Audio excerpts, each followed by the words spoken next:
Buenas tardes, Mabel, Miguel, bienvenidos. Buenas tardes, profe. Buenas tardes. Bendiciones. Buenas tardes, profe. Buenas tardes, Mabel. ¿Cómo están ustedes? Muy bien, gracias. Bien, gracias a Dios. Qué bueno, gracias a Dios. Miguel, ya las últimas, ¿eh? Las últimas. Las últimas materias. Sí. Uy, se congeló. Qué bueno. Ya terminando, Miguel. Ya estoy terminando, profe. Falta un poquito. Falta poquito, qué bueno, gracias a Dios. Después la tesis. Falta el segundo semestre y mientras voy haciendo ya la tesis ahora. Así se hace, muy bien. ¿Y Mabel? También, casi, casi. ¿O no?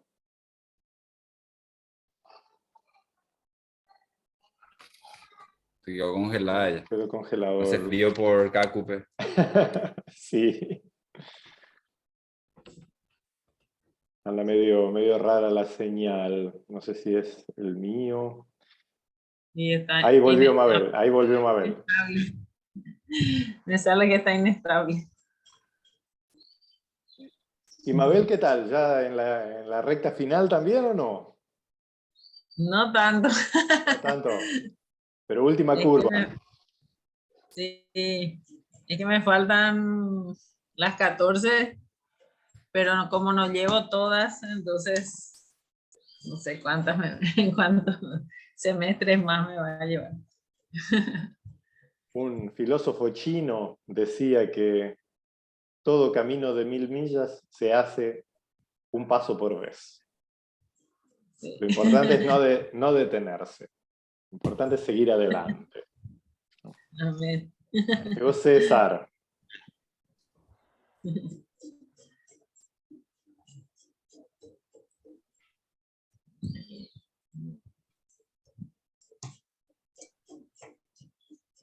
Bien, creo que ya podemos. Hola, profe. ¿Qué tal, Hola, César? profe. Bendiciones. Amén, ya prendo mi cámara. Tranquilo, tranquilo. Alieto. Hola. Hola, Mabel, ¿cómo estás? Muy bien. Con calor. Un poquito. No tanto como aquellos calores Está que bien. tuvimos. Eso es cierto, los de las primeras clases quedaron antológicos. Una ventaja de prender la cámara es que el presente queda más que presente, ¿verdad? O sea, Sí, no podemos discutir que estuvo o no estuvo, que está filmado. A no ser que hagamos como ese, no recuerdo si era diputado, senador en Argentina, que hizo un fondo de pantalla con su foto. Y entonces asistía a las sesiones con su foto en caradura. Y después, en un momento lo filmaron con el tipo caminando atrás tomando café o no sé qué, y el fondo de pantalla que se movía. Bueno, nosotros no vamos a hacer eso. Somos gente honesta, entonces nuestra carita aquí también es garantía de nuestra presencia. Hoy, con ayuda de Dios, vamos a iniciar el análisis, el estudio de la segunda etapa, según las 4 etapas desarrolladas por Jean Piaget. Si Dios quiere ese desarrollo, vamos a terminarlo para mediados finales de abril, dependiendo cómo vamos con la clase. Y después vamos a entrar en la parte práctica, ¿sí? Recordando lo que ya les vengo repitiendo en cada clase. Tomamos el esquema de Piaget, por lo menos en esta. Hola, Carlos, bendiciones. El esquema de Piaget en esta materia, y aquí en el seminario, por lo menos de mi parte, tomamos como mapa y no como un contenido indiscutible. Lo tomamos como mapa porque más o menos se adapta a la realidad y a una realidad empírica. Se ha probado durante más de un siglo en el ámbito educativo. Entonces, cierto fundamento tenemos, pero recordamos, y no me canso de repetirlo, que el esquema de Piaget parte de un presupuesto teórico, psicoanalítico, evolucionista, no en el sentido de la psicología evolutiva, sino evolucionista en el sentido darwiniano, y negando a priori la naturaleza espiritual del ser humano. Por lo tanto, para nosotros como cristianas y cristianos, y también como personas de un pensamiento más o menos equilibrado, es un esquema bastante reduccionista del ser humano, ya que lo toma prácticamente como una máquina, un esquema materialista, y en el fondo un esquema negador, aunque en el discurso siempre se dice lo contrario, pero en el fondo niega la dignidad humana. Si yo no soy más en dignidad que un perro o un mono, por más que a mí me encanten los perros, los monos, los chanchos, todos los animalitos me gustan, pero si yo en dignidad no soy más que eso, si el ser humano no tiene ninguna característica que lo diferencie de cualquier otro ser vivo sobre la Tierra, entonces la vida humana como tal, el pensamiento humano como tal, la cultura humana como tal, no tienen ningún valor y pueden ser prácticamente destruidos, modificados, forzados, oprimidos. Mucho de lo que es, y aquí me estoy yendo un poquito por las ramas, pero creo que es un comentario pertinente, mucho de lo que hoy se vende como libertad o como avances de la cultura, son en realidad un retroceso abismal. Hace unos 10 días atrás, por razones familiares, me tocó una conversación bastante intelectual con mi mamá. Y por causa, realmente fue una conversación académica. Empezó como una conversación familiar y terminó siendo una conversación académica sobre una conversación que habían tenido a respecto de la disciplina física, el tradicional castigo en niños, ¿no? Niños, niñas también. Y yo intentando mantener el equilibrio, te decía, por ejemplo, ahora unimos con el tema de hoy, la etapa preoperacional, donde los niños ya desarrollan autonomía, pero no tienen pensamiento abstracto. Por lo tanto, la disciplina conceptual, la disciplina de explicar, de pensar en lo que hiciste, no funciona porque no tiene un pensamiento lógico. No tiene el lenguaje, no tiene la estructura del pensamiento lógico lineal. Entonces, pedirle eso a un niño es tiempo perdido. El gran problema de la disciplina física, muchos dicen hoy en día, pero mi papá me rompía el lomo con la zapatilla y yo no salí traumado. Bueno, hay casos y casos. La cuestión de la disciplina física no es mala en sí misma. Que esto quede grabado. No es mala en sí misma. Cuando es disciplina. Por ejemplo, un ejemplo, una ilustración que ya di en clases anteriores. Un niño pequeño va a tocar una parrilla incandescente. Ustedes están haciendo el asado, está ahí el carbón a 400, 500 grados, el metal más o menos a esa misma temperatura y el niño va a tocar. Hay dos formas en que los seres humanos aprendemos, por enseñanza y por experiencia. Ahora bien, vos le explicás a ese pequeñuelo que quiere tocar la parrilla al rojo vivo. Mi querido niño, por la física del fuego, las partículas y los átomos están en plena expansión. Por lo tanto, si acercas tu mano allí, habrá un choque atómico por medio de la radiación y se te va a reventar la mano, nene. No te va a entender. Entonces, lo más fácil, lo más certero, inclusive lo más didáctico, es en la manito y va a alejar la mano y aprendió que eso está mal. No aprendió la noción del peligro y todo, porque no tiene la capacidad, pero Ya se dio cuenta de la consecuencia de querer hacer eso. Y lo salvaste de aprender por experiencia. ¿Cómo hubiera aprendido por experiencia? Quemándose. Quemándose, probablemente una herida grave, una cicatriz para toda la vida, inclusive una mutilación. Eso es amor. Eso es dejar que un niño explore su libertad. No. No hay forma de que, no importa qué argumento se use, no. ¿Cómo vas a dejar que un niño se queme su mano para que aprenda? Es una tontería. Bueno, volviendo al tema de la conversación con mi mamá. Hoy en día está en casi todo el mundo de moda una cosa llamada educación con ternura. El nombre me encanta, intento aplicarlo con mis niños hasta donde me da la paciencia y los incentivo a hacer lo mismo con los suyos, los que tienen niños pequeños, los que tienen niños grandes no, ya, que se arreglen. ¿No? Pero el nombre es lindo, es poético. ¿Quién no quiere criar con ternura a sus hijos? Pero en el fondo, la teoría que sustenta esta educación con ternura es dejar que hagan lo que quieran. ¿Sí? Déjalo, que haga lo que quiera. ¿Sí? Que en teoría sí, los niños, las niñas van a crecer libres, libres de toda imposición, llenos de amor, respirando florecitas y unicornios de colores.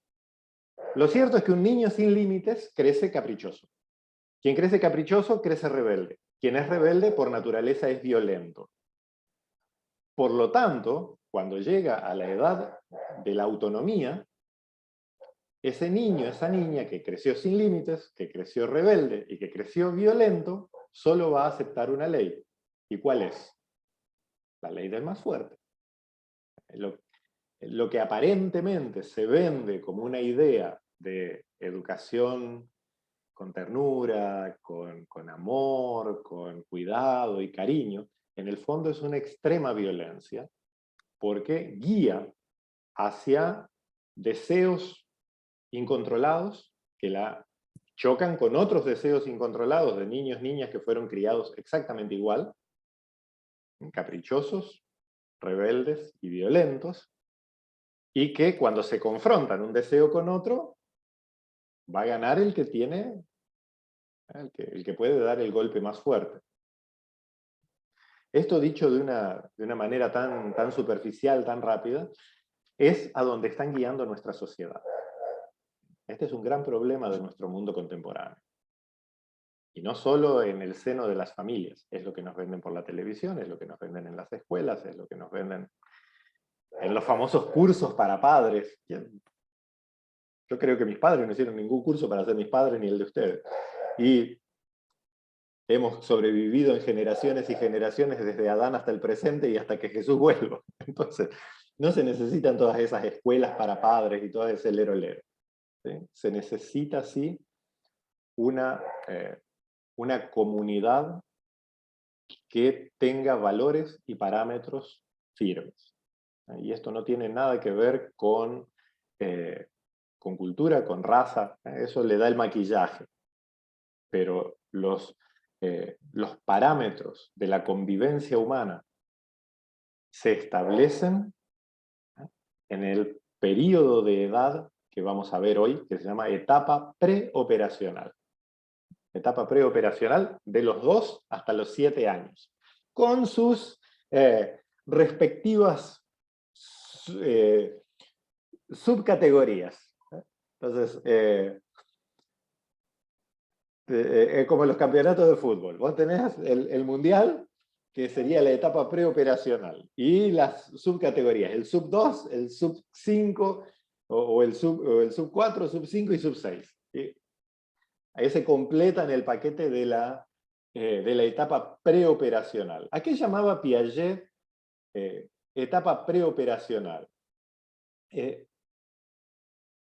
Se refería, repito, a la edad entre los 2 y los 7 años. O sea, entre que el niño o niña empieza su autonomía física, a esa edad empieza a dejar los pañales, ¿no? El control de esfínteres, comienzan los primeros tanteos con el lenguaje, empieza el movimiento autónomo, ¿no? Ya caminan, ¿no? Siempre repito el chiste que no es tan chiste, ¿no?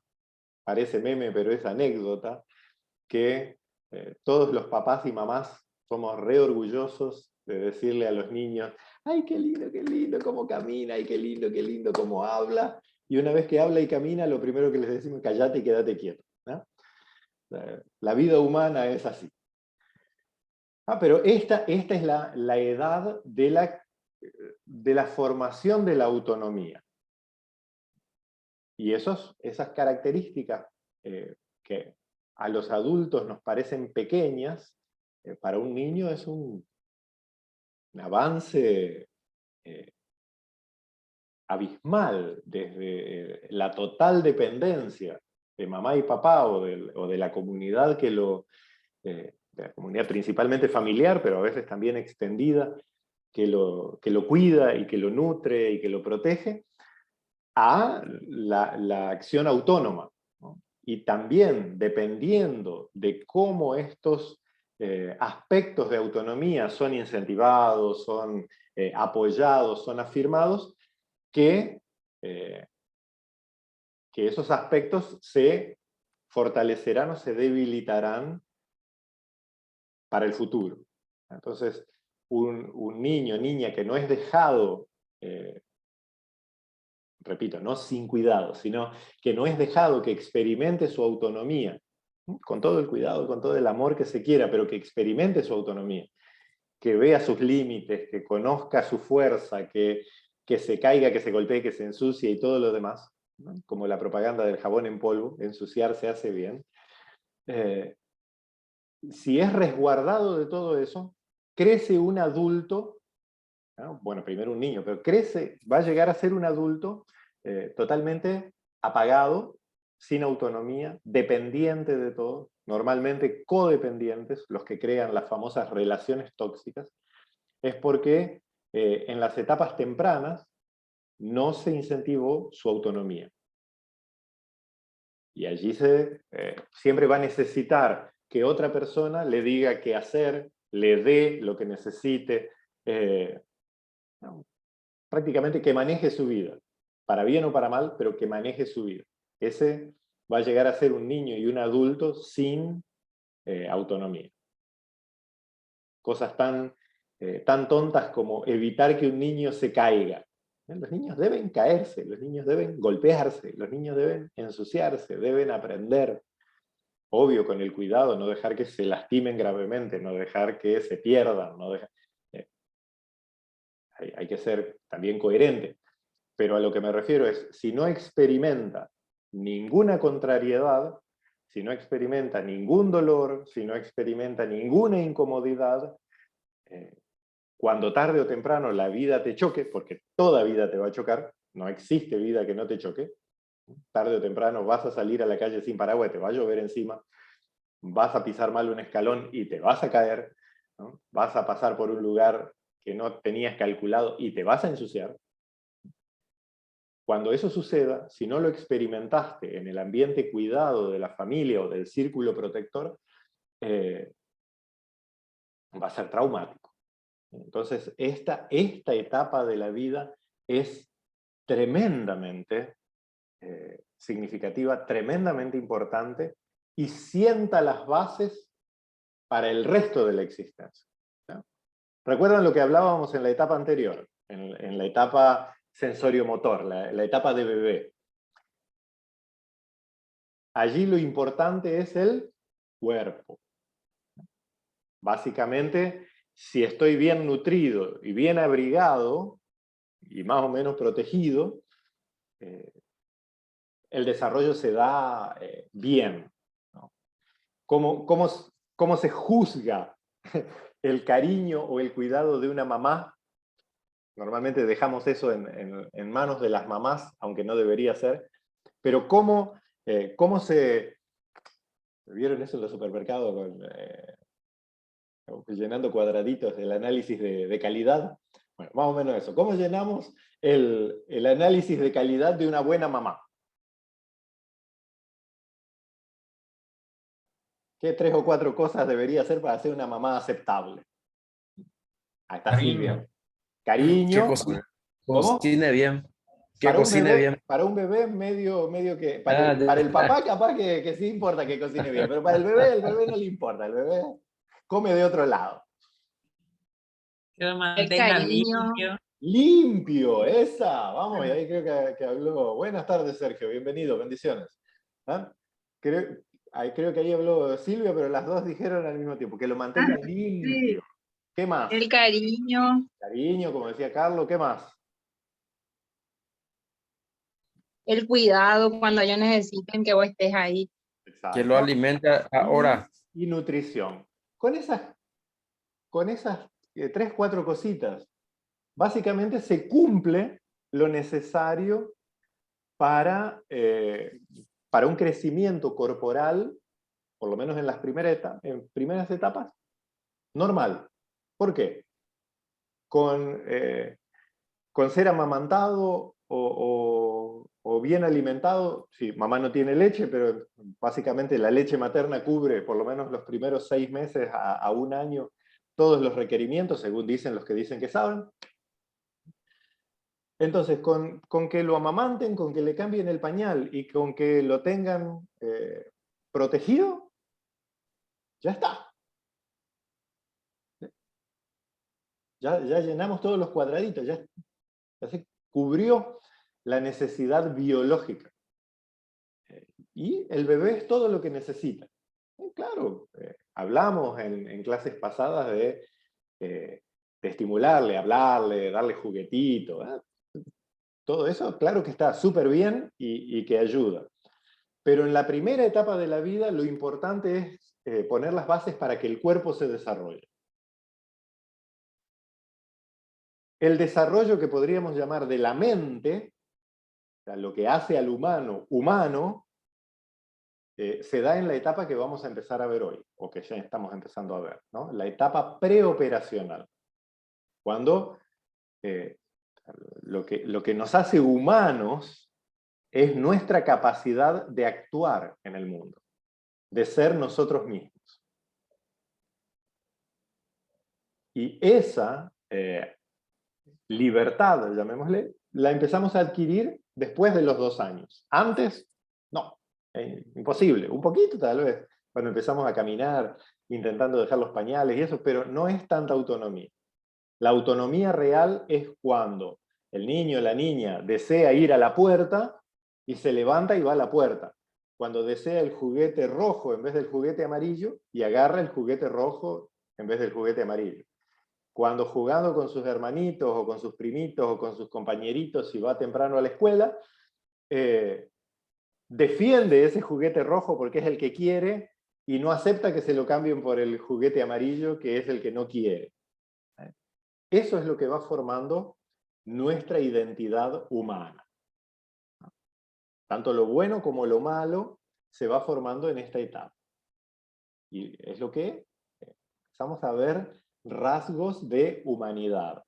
Suena un poco contradictorio y hasta chocante con lo que dije antes, pero lo cierto es que a edad temprana, por lo menos en cuestiones corporales y de actitud, no hay real diferencia, actitudinal me refiero, sí hay en valor y en dignidad, pero actitudinal no hay mucha diferencia entre un bebé y un pececito. Inclusive el pececito es más cómodo que el bebé porque no hay que cambiarle los pañales y no hace ruido. No te despierta a la madrugada. Cosa que no se aplica a los perritos. Los perritos sí hacen cosas y no te dejan dormir. Cuando son muy chiquititos. Pero a lo que me refiero, no tiene autonomía, es como una cosita, totalmente dependiente. Después de los 2 años, no. Ahí ya el niño o niña hace prácticamente lo que quiere, claro, con sus límites de la capacidad de su edad. Pero vos ya te das cuenta que empieza a tener voluntad propia, deseos propios, emociones propias, emociones reales, cosas que le dan felicidad, que le dan tristeza, que le causan ternura, que le causan enojo. Es maravilloso observar cómo se van formando esas actitudes en los niños pequeños.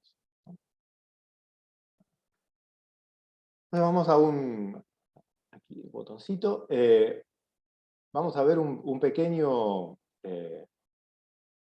esquema general de lo que es el desarrollo en la etapa preoperacional. En esta etapa preoperacional o preoperatoria, tenemos varias veces hemos hablado del modelo aristotélico, de que nuestra mente humana está formada por tres sectores. El sector cognitivo, el sector afectivo o emocional y el sector volitivo o de deseos, la voluntad. Y tomando este esquema que ya tiene casi 3000 años, siempre dividimos como para entender. Entonces, en la etapa preoperatoria, ¿qué características tiene lo afectivo, que es lo que domina? ¿Sí? Los niños pequeños se guían por la emoción, por los cambios emocionales del momento, y eso es lo más normal y lo más natural del mundo. Entonces vamos a ver primero el sector afectivo. Allí Piaget lo describe con dos palabras: el egocentrismo y la heteronomía.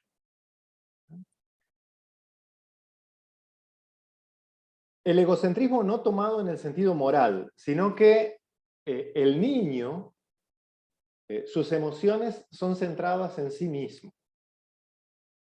Todavía no tiene la capacidad de interpretar, de aceptar y de interactuar con las emociones de otros.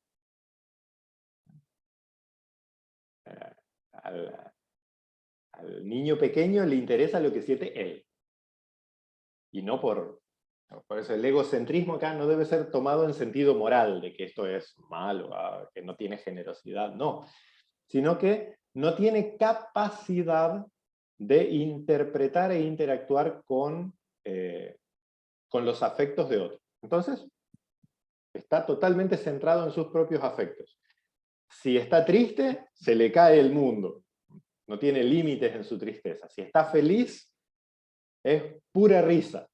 Y si está enojado, los famosos berrinches, ¿quién de los que somos papás acá en el grupo no pasó un berrinche en un súper o en un parque? Caramba, te dan ganas de salir corriendo y que grite nomás.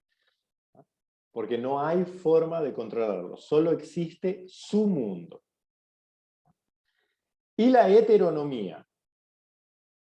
Aunque el niño, niña, su sistema afectivo gira en torno a sí mismo, los efectos de ese afecto son siempre provocados de fuera.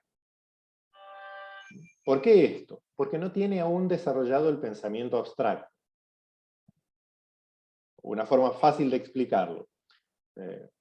Probablemente todos nosotros hemos tenido alguna experiencia triste, la pérdida de un ser querido, algo que nos hizo sufrir mucho, un trauma, ¿no?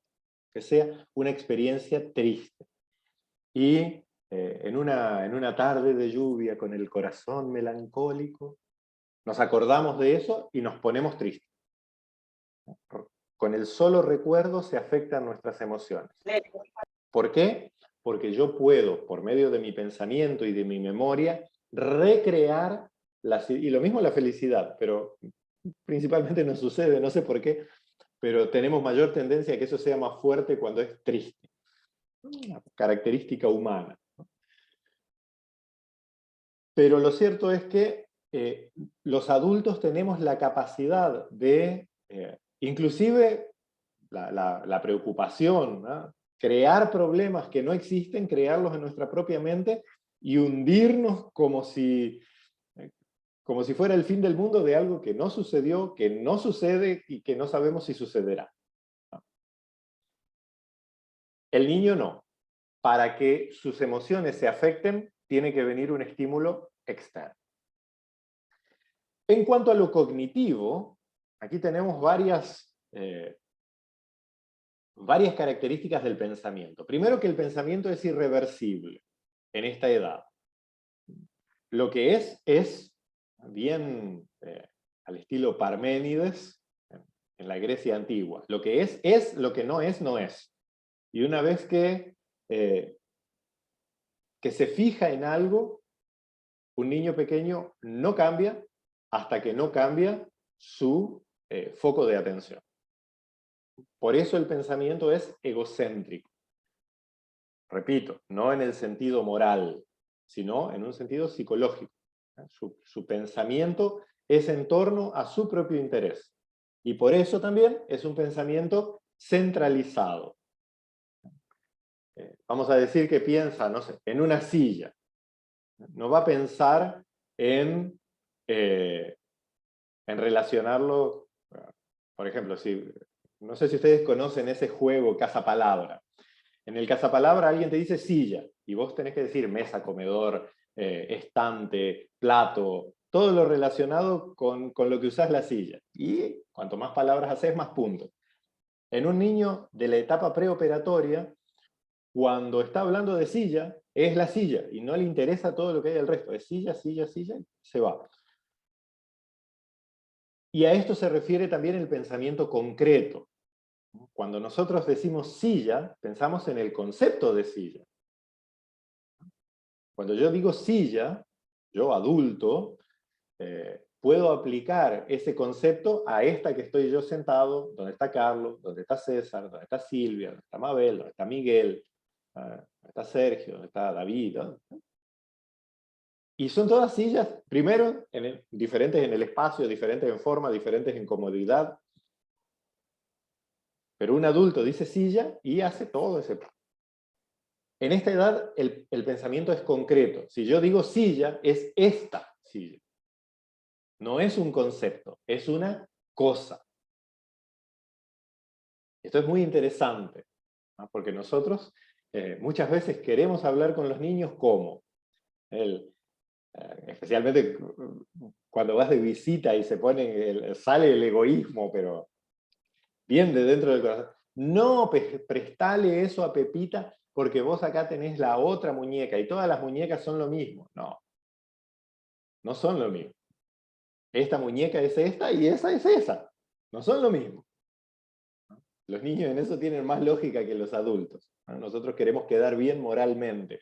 Ellos quieren lo concreto, lo de ese momento, en ese lugar. El pensamiento también es transductivo. ¿Qué significa eso?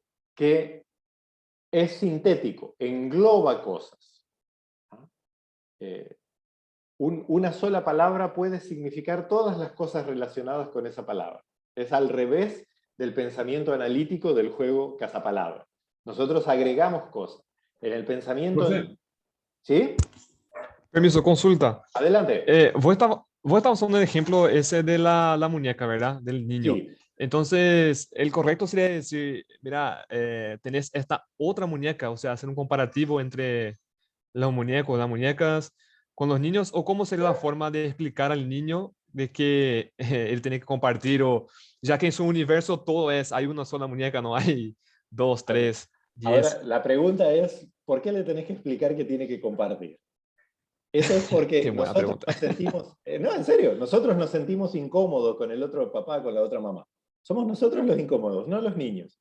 Si dejas a los niños 5 minutos, ellos se arreglan, ellos. Y esa es una experiencia que todos los niños deberían vivir para aprender a lidiar con conflictos. O sea, que entonces sería interesante realizar un estudio de caso de dejar los dos niños y ver cómo ellos se resuelven. Arreglan? ¿Cómo se resuelven? Cómo se arreglan. Así mismo. Interesante. Somos nosotros los incómodos.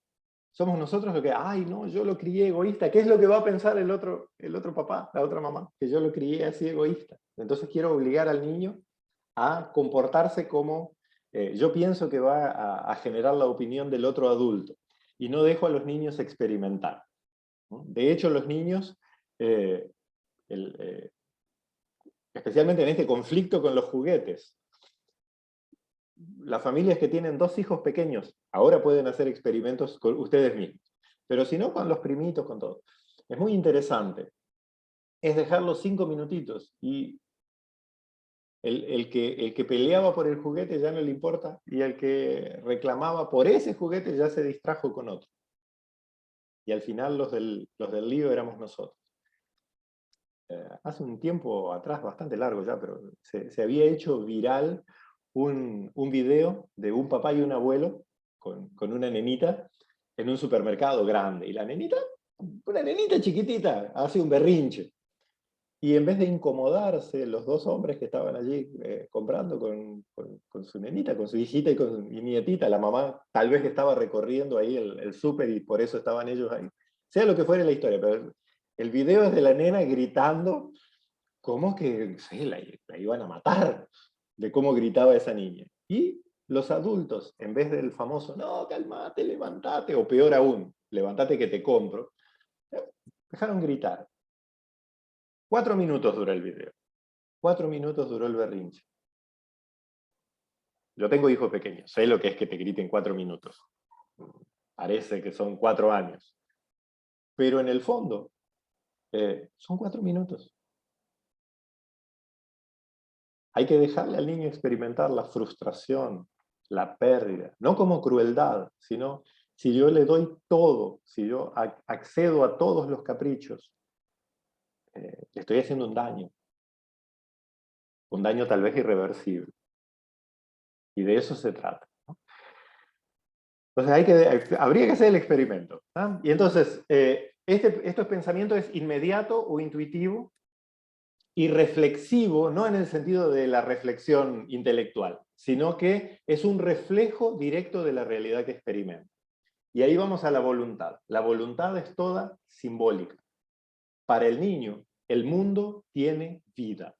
Lo que interactúa con el niño tiene vida. Por eso sus representaciones mentales son simbólicas.